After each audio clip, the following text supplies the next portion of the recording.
So one thing that has been true for me this last year is that I've missed my dad terribly, more than I thought I'll ever miss him when he was incarcerated for so many years and I didn't get to see him.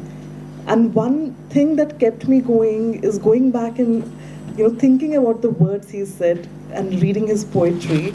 So I'll just read a couple of his poems, and this one in particular that I'm going to read, I had a lot of anxiety because the world around us is getting, worse, to put it in a mild way. So I wrote him a letter saying, Dad, every day I'm on Instagram, I see all this is happening. I feel helpless. What to do? So he wrote this poem to me. This is called Bombs Go Astray. The orphan in the picture has a question. Why did you bomb my mom and dad? A chilling dread pervaded my prison cell. Sleep evaded the torturous, nightmarish night of the day the newspaper carried the image of the child writing the question on a rock. Bombs go astray as often as the street dogs do in the dusty streets of my smart city. The child may be from Syria or Somalia. How does it matter? Each bombed family in a human land with dreams like you and I have. Bombs go astray. Precision bombs go astray precisely like appointed election trolls bark on ugly highways of the social media. The habits of the high-tech wars die hard. Bombs go astray, falling from the heavens anywhere on anyone's head. Every patch of living habitat is a potential war zone. The child may be from Libya or Lebanon. Every child is a human land, and war is the most lucrative business of all. Bombers love proxy wars and secret militias on the ground.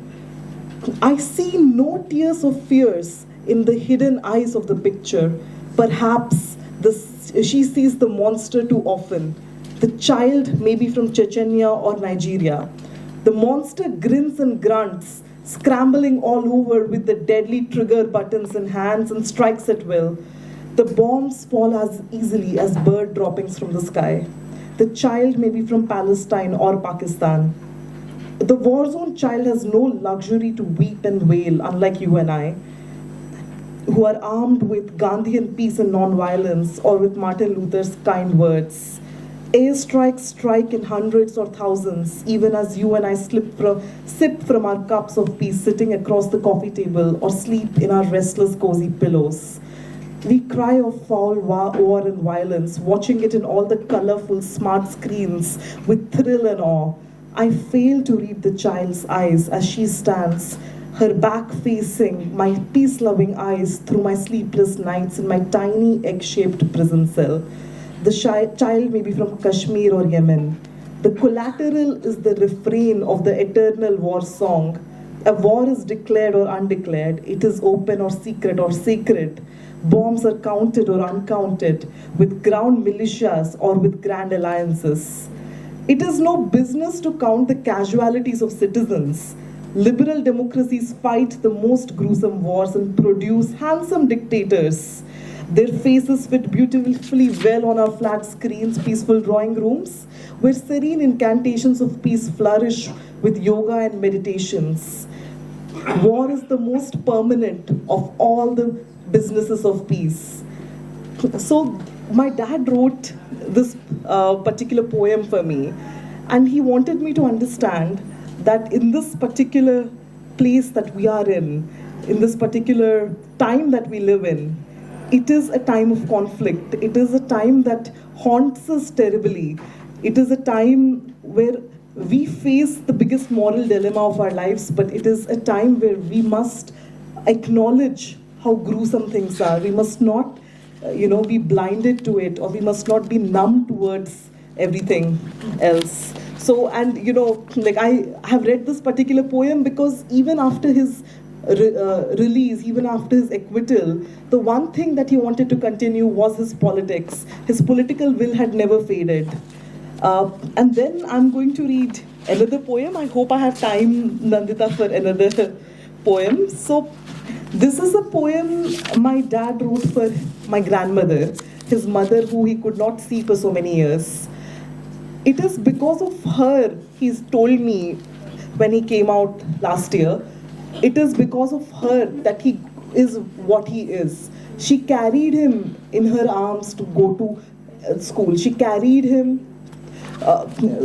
carried him painfully through the village so that he can attend school, so that he, even though he's crippled, he can be part of the life at large.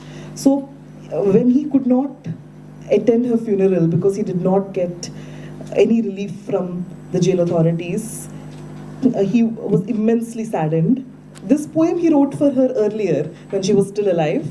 I will read this. Mother, weep not for me.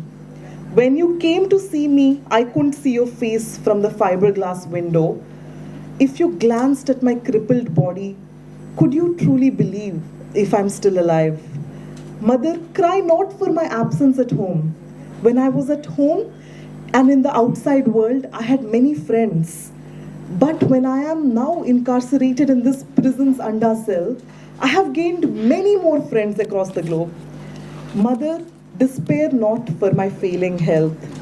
When you couldn't afford a glass of milk in my childhood, you fed me with your words of strength and courage. At this time of pain and suffering, I am still strong with what you had fed me. Mother, lose not your hope.